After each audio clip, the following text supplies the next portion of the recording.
Chairman new Karachi town Mohammad Yusuf ने कहा है कि बलदियाती सहूलतों की फराहमी का सिलसिला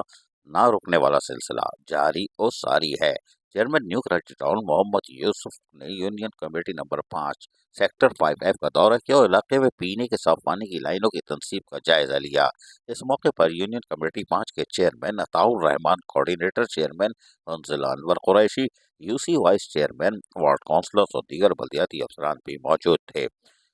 chairman new Karachi town Mohammad Yusuf ने यूनियन कमेटी नंबर 5 सेक्टर 5 के रिहायशियों की बुनियादी ज़रूरियात और इसके मुतालबे पर पीने के साफ पानी की लाइनों की तनसीब के जहाँ जायजा ले रहे थे, वहीं इलाका मकीनों से बातचीत करते हुए कहा कि अवामी मसाइल और इनकी बुनियादी बल्दियाती ज़रूरियात को पूरा करने की हर मुमकिन कोशिश कर रहे हैं। उन्होंने कहा कि न्यू कराची टाउन में मसाइल की वजह से इदारे की अदम दिलचस्पी ने आवाम की परेशानी को देखते हुए न्यू कराची टाउन ने अपने फंड से मुख्तलिफ इलाकों में वार्ड, पानी और सेवरेज की लाइनों को तब्दील किया है ताकि आपके मसाइल में कमी आ सके। मुंतखब बलदियाती नुमाइंदे अलखिदमत से जो ताल्लुक़ रखते हैं, उनका मंशूर ही खिदमत है और आवाम के मसाइल से बखूबी वाकिफ़ हैं। अगर अवामी खिदमत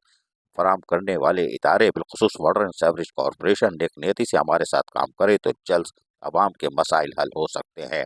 उन्होंने कहा कि हम अपना काम कर रहे हैं और टाउन का इंफ्रास्ट्रक्चर बेहतर बनाने के लिए हर मुमकिन इक़दाम किए जा रहे हैं और लोगों को बलदियाती सहूलतों की फराहमी हमारा फ़र्ज़ है, उसको बखूबी अदा करने की कोशिश कर रहे हैं ताकि रमज़ान मुबारक में उनको पीने के साफ पानी की फराहमी को भी यकीनी बनाया जा सके, जो कि एक नेमत है। चेयरमैन मोहम्मद यूसुफ ने इस मौके पर जहाँ कामों को देखा, वहीं पर मुतमईन भी दिखाई दे रहे थे कि इलाके में कुछ इंफ्रास्ट्रक्चर की तब्दीली के कामों की भी अफसरान को मौके पर हिदायतें भी जारी कर दी। अजीज़ आरिफ, KBS बलदियाती न्यूज़, कराची।